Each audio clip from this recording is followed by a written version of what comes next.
මේක මේ පස්සේ දාපු ගල් වැටියක්ද කොහෙද මෙහෙම කෑල්ලක් ඉස්සර තිබුණේ. මේ පැත්ත ගඟ. එතකොට මේ පැත්තේ බෝට්ටුත් යනවානේ.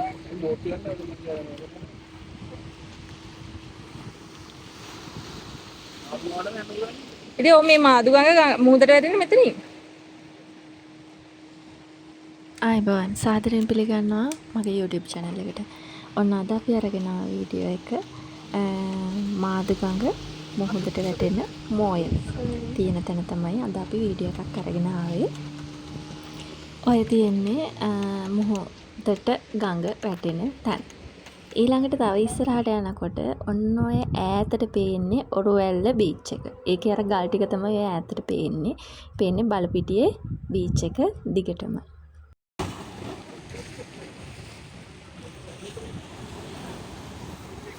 මං ගෙනාව බලපිටියේ බීච් එකේ වීඩියෝ එකක්. ඒ බීච් එක තමයි ඔය පේන්නේ. අපි මේ ඇවිල්ලා තියෙන්නේ මාදුගම මුහුදට වැටෙන තැනට. මේක නිකන් පොඩි තීරුවක් වගේ තැනක තමයි තියෙන්නේ. හැබැයි හරිම ලස්සනයි.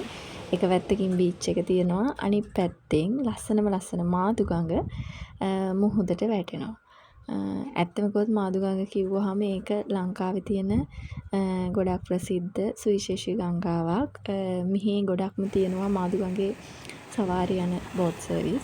ඉතින් මේක ඊට වඩා වෙනස් තැනක්. මොකද මේ මාදුගඟ මුහුදට වැටෙන තැන තමයි අපි බලන්න ආවේ. මාම ලස්සන view එකක් තමයි තියෙන්නේ. මේ ඔන්න දැන් අපි යන්නයි හදන්නේ. ඊට පස්සේ තමයි මෙතෙන්ට ආවේ. ඒක අපි දැන් මේ ආපු පාරේ ආයි යන ගමන්. එනකොට වීඩියෝ කරගන්න බැරි වුණා පාරේ. ඒක නිසා දැන් අපිට වීඩියෝ කරගන්න. මේ මොයේ තියෙන තැනට තමයි ඇවිත් තියෙන්නේ. පොඩි කාලේ අවුරුදු මං හිතන්නේ අතන 20කට විතර කලින් ආවේ. ඈ 2004 මේ කෙලින්මද? මේ කෙලින්. ඔන්නෝම තමයි තියෙන්නේ. මෙතන තියෙනවා බලපිටිය දීවර වරාය. ඔය තියෙන ඉස්සර ඔය තියෙන දීවර වරාය. පාර මේක තමයි දීවර වරාය. මේ හැපැත්තේ පෙන්නන්නේ පේන තියෙන බලපිටිය මුහුද. ඔය තියෙන වරාය. බලපිටිය මුහුද මේ මාදුගඟ තමයි ඔය මාදුගඟ ඔය මේ වරායට කියන්නේ.